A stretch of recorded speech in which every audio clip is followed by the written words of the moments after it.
Oke, Assalamualaikum Timnas Indonesia. Ada beberapa update terbaru mengenai timnas kita.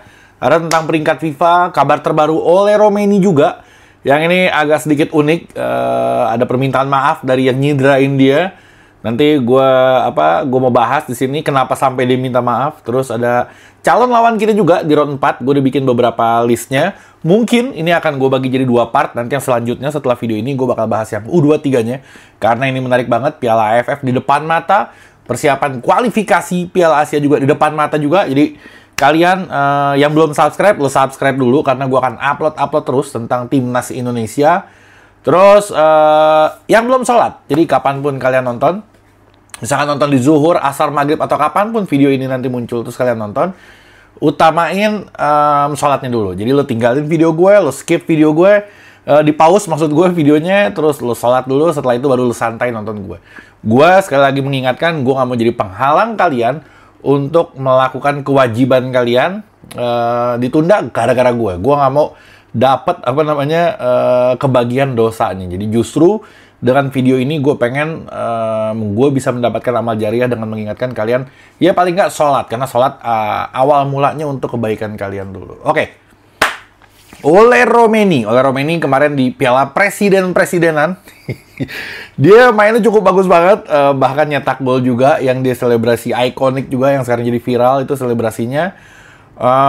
Ya gue nonton pertandingannya, berjalannya seru banget, tapi sayang ini pertandingan yang seharusnya nggak seserius itu, tapi ternyata ditanggapi berbeda sama pemain Paulinho namanya. Dia tackle keras oleh Romeni, sampailah kaget tim lawan maupun tim dia maupun se-Indonesia kaget dengan kejadian itu. Bahkan komentator, kalau nggak salah Bung Binder yang ngebawain pertandingan itu juga kaget banget dia dengan tackle ini. Bahkan dia sampai upload di story,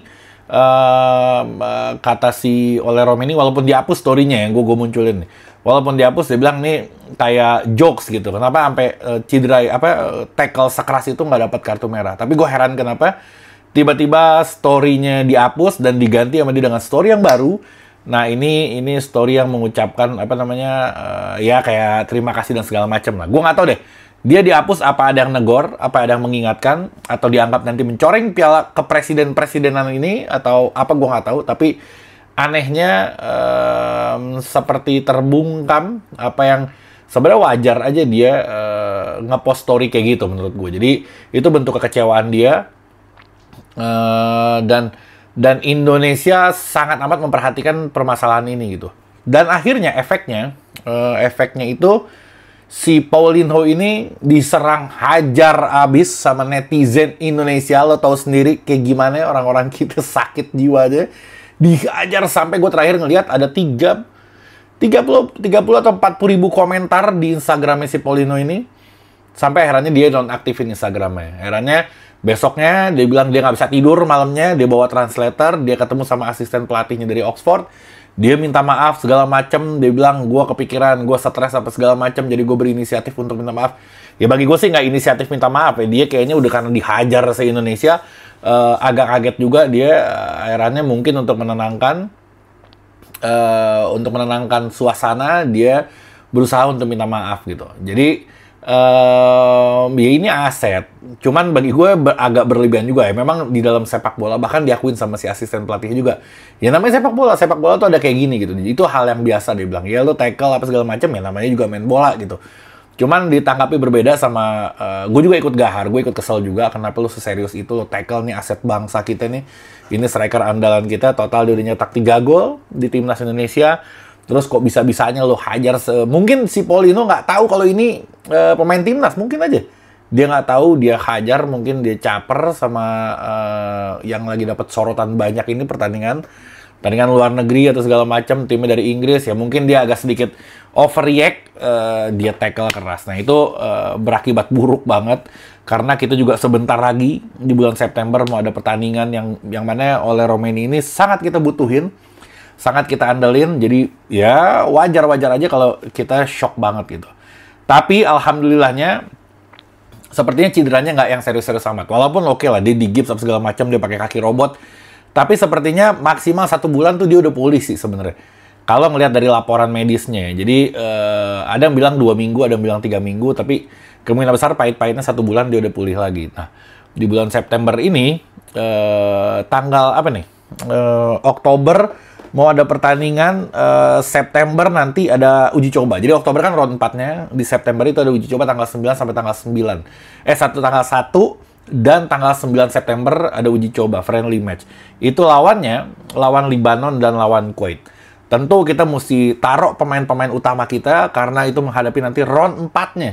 Round 4 yang diadakan nanti di bulan Oktober. Itu pertandingan yang sangat amat penting yang itu nanti menentukan kita masuk Piala Dunia apa enggak. Nanti gua akan bahas di situ. Tapi sebelumnya ada kabar baik juga buat timnas kita. Kita naik peringkat FIFA, peringkat ranking FIFA melejit cukup tinggi.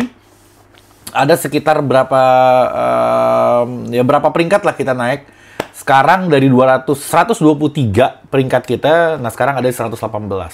Di ASEAN, itu tim ASEAN, seluruh negara ASEAN itu sekarang posisinya nggak ada yang 100 besar.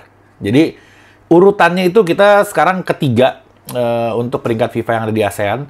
Tadinya Thailand, Vietnam. Nah, mereka juga merosot. Justru Indonesia yang melejit. Gua akan bacakan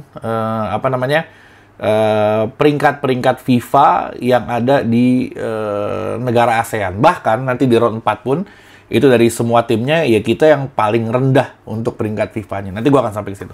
Oke, yang pertama Thailand. Thailand ini peringkat 102. Oke. Terus berikutnya ada Vietnam. Vietnam 113. Yang berikutnya yang ketiga, peringkat ketiga tertinggi di ASEAN. Itu ada Indonesia 118.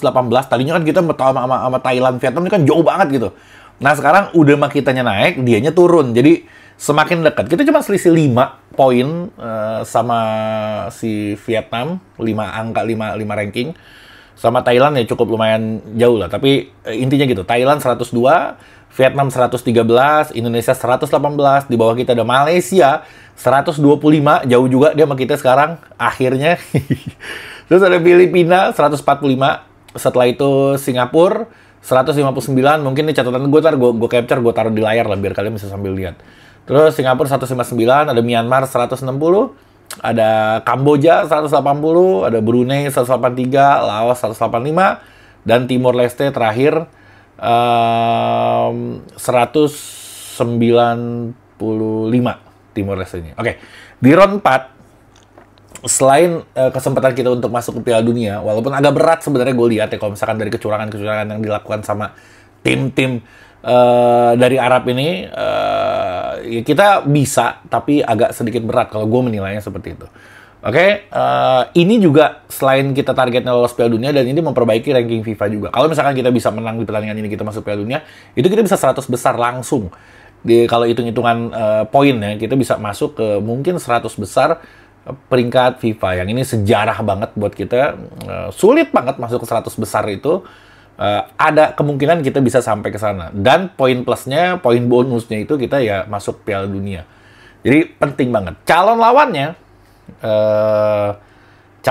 ini yang tadi gue bilang agak curang ya. Jadi kita ada Uni Emirat Arab, ada Qatar, ada Irak, ada Saudi, Oman, dan Indonesia. Tim yang udah lolos dari kemarin yang di round 3 itu ada Iran, Uzbekistan, Korea Selatan, Yordania, ini mengagetkan, Jepang, dan Australia. Masalahnya, aturannya tuan rumah ini nggak boleh satu grup. Makanya disetting lah sama si curang-curang ini, Saudi menjadi tuan rumah, Qatar menjadi tuan rumah untuk menjadikan mereka nggak satu grup. Karena kalau mereka satu grup, ada telepon loh. Oke, kalau mereka satu grup, salah satunya lolos pasti kan, salah satunya bisa jadi enggak gitu. Nah dia nggak mau, dia pengen dua-duanya lolos, makanya dia curang. Dia berusaha lobby sono lobby sini, gue nggak tahu apa yang dilakukan sama mereka, tapi akhirnya Qatar menjadi tuan rumah, Saudi menjadi tuan rumah. Aneh, kenapa mesti mereka yang tuan rumah? Kenapa nggak home away aja? Semua tim, semua negara main di kandangnya masing-masing atau kayak gimana lah caranya.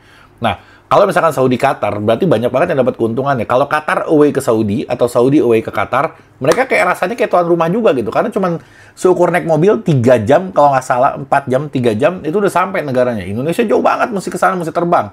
Jadi kalau kita mainnya rasanya away, tapi kalau mereka rasanya home. Itu yang gue bilang kecurangan part 1 dari si Qatar dan Saudi Arabia. Jadi Indonesia akan berada di salah satu grup di antara mereka. Entah itu Qatar, entah itu Saudi. Apapun itu. Kalau Saudi rasanya lebih mudah karena kita udah pernah mengalahkan mereka walaupun mereka bebenah. Tapi kalau Qatar, ya Qatar kita tahu sendiri. Curang pasti dia. Udah dia tuan rumah, terus main di tempatnya dia. Aduh, gue sih udah nggak sanggup kalau lawan Qatar. Kayaknya akan sedikit duitnya banyak lagi. Kayaknya dia akan melakukan kecurangan, menghalalkan segala cara untuk meloloskan dia ke Piala Dunia. Gue takutnya sih seperti itu.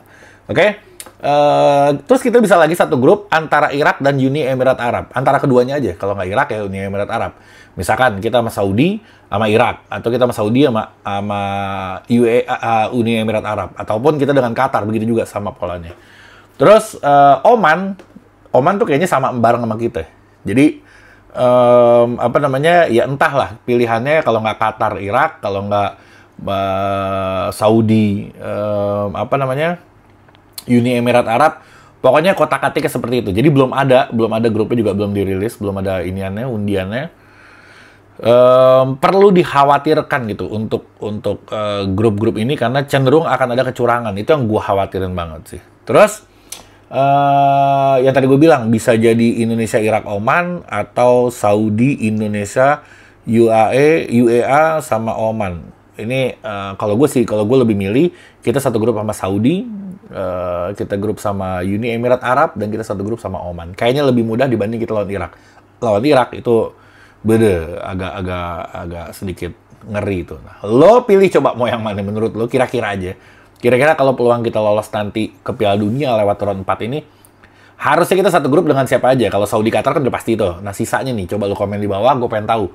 Menurut ente, kita bisa melawan mana yang bisa kita libas gitu. Oke, aturannya seperti ini. Tim pertama, peringkat pertama, klasemen pertama dari dua grup ini, itu langsung lolos ke Piala Dunia. Ya kalau anggaplah Indonesia nanti bisa jadi peringkat 1 di grup ini. Nah, Indonesia itu langsung lolos ke Piala Dunia. Kalau runner up lagi nanti, kalau runner up nanti akan ada playoff antar konfederasi itu di tanggal 13 dan 18 November. Yang menang dari pertandingan itu baru lolos ke Piala Dunia. Jadi itu bisa dibilang apa ya?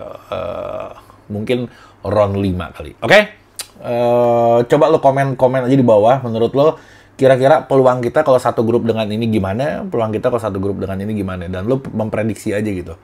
Kalau kita satu grupnya cuma sama Saudi atau sama Qatar, lebih enakan yang mana gitu. Karena gue pribadi mikir kalau kita lawan Saudi, ya kita udah pernah ngalahin dia. Kita seri di negaranya, kita menang di negara kita. Kalau lawan Qatar, gue takut dicurangin. Lawan Irak juga jangan, karena kita pernah dibantai juga sama Irak. Terus kalau misalkan lawan Uni Emirat Arab, cenderung lebih mudah. Atau Oman, cenderung lebih mudah. Kalau gue ngotak-ngatiknya sih begitu. Menurut kalian gimana? Kalian komen di bawah. Selesai kayaknya. Nanti gue akan upload lagi langsung setelah video ini. Mungkin jarak 1-2 jam, gue akan ngebahas untuk U23 yang ini juga nggak kalah menarik gitu. Karena pelatihnya ternyata cukup kontroversi, sindiran-sindirannya cukup keras, bahkan dia nyindir tentang regulasi 11 pemain asing, 8 main bareng di line up. Terus gue juga mau ngotak-ngatik juga kira-kira siapa nih yang akan menjadi starting line up-nya di U23 ini, di Piala AFF ini. Yang mana piala ini bagi gue pemanasan untuk nanti kita main di kualifikasi Piala Asia, yang sebenarnya itu yang lebih penting. Terus ya ada beberapa hal lah. Menarik juga. Jadwalnya akan gue sampaikan juga di situ. Terus nanti ada wawancara pelatih tentang U23, kesiapannya dan segala macam gue akan sampaikan di video setelah ini. Sekian dari gue. Assalamualaikum warahmatullahi wabarakatuh.